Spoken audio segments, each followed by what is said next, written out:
అని చెప్పి రైతులు తీసుకుంటున్నారు. మళ్ళీ బావులకాడికి పోల్సిన పరిస్థితి వచ్చింది.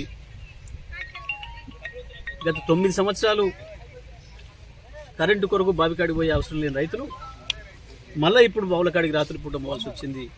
ఇప్పటికే ఈ జిల్లాలో కూడా దాదాపు 10 మంది రైతులు కరెంట్ షాక్తో కావచ్చు, పాముకాడితో కావచ్చు, బావిలబడి కావచ్చు చనిపోయారు.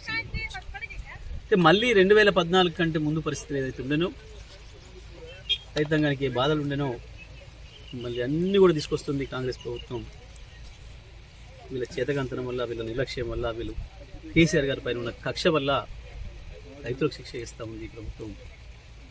నేను ప్రభుత్వాన్ని వెంటనే డిమాండ్ చేస్తూ ఉన్నా, రైతులకు తప్పకుండా ధైర్యం ఇవ్వడానికి వెంటనే రుణమాఫీని అమలు చేయండి.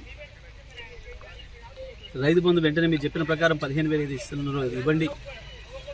మీ నిర్లక్ష్యం వల్ల మీరు చెప్పి రైతాంగాన్ని నీళ్ళు ఇస్తాం పొలాలు వేసుకోండి అని చెప్పి మోసం చేసి ఏదైతే దెబ్బతీసిండ్రో తప్పకుండా రైతులందరికీ కూడా ఎకరానికి 25,000 రూపాయలు